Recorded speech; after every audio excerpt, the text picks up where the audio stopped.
नमस्कार मित्रों, सनातन की कथा में आपका स्वागत है। श्री गणेशाय नमः। आज हम शुरुआत गणेश जी से ही करते हैं। जी हाँ, क्या आप ये जानते हैं कि गणेश नाम नहीं बल्कि एक उपाधि है। जिन्हें हम गणेश जी के नाम से जानते हैं, उन्हें गणेश की उपाधि मिली थी।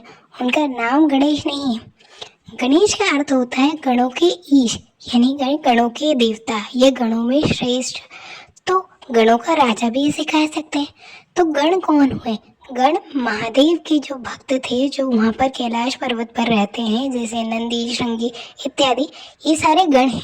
और उनके ईश यानी उनके सर्वश्रेष्ठ या कहा जाए उनके राजा, उन्हें गणेश कहा जाता है।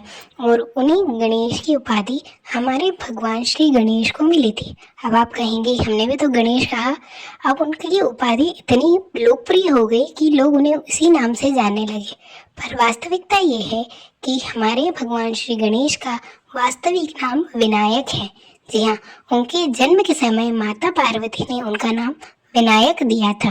बाद में जब उनका गज का मुख लगा तो उनका नाम गजानन हुआ। और धीरे धीरे जैसे उनके कार्य बढ़ते गए, उन्हें गणों का अधिपति यानी कि गणपति भी कहा जाने लगा। फिर जब उन्होंने सभी गणों की सेवा के लिए और सभी के लिए एक बहुत अच्छा उत्तम कार्य किया, तब उन्हें भगवान महादेव ने ही गणेश की उपाधि दी। जब से वह गणेश के नाम से ही जाने जाने लगे, क्योंकि वह गणों के बीच में ही रहते थे, इसीलिए उन्हें गणेश कहा जाने लगा। इसी प्रकार से भगवान के अलग अलग कर्म करते हुए उनके अलग अलग नाम हुए और अलग अलग जगहों पर उनके नामों से वो जाने जाने लगे।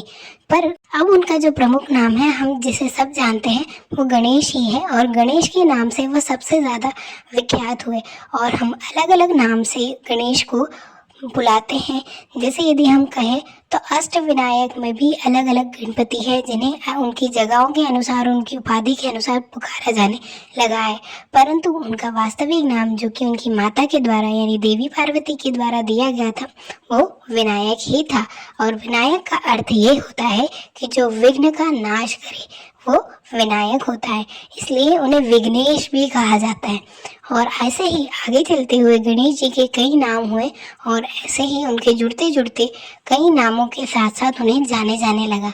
तो आज का हमारा जो विषय था वो गणेश जी के नाम पर था। आशा करती हूँ कि आपको यह वार्ता अच्छी लगी होगी। तो प्लीज़ ऐसे ही और कथाओं को जानने के लिए बने रहिए हमारे चैनल के साथ। और ऐसा ही कोई प्रश्न यदि आपके मन में है जिसके बारे में आपको जानना है, तो आप कृपा करके हमें कमेंट बॉक्स में मेंशन कर सकते हैं। धन्यवाद।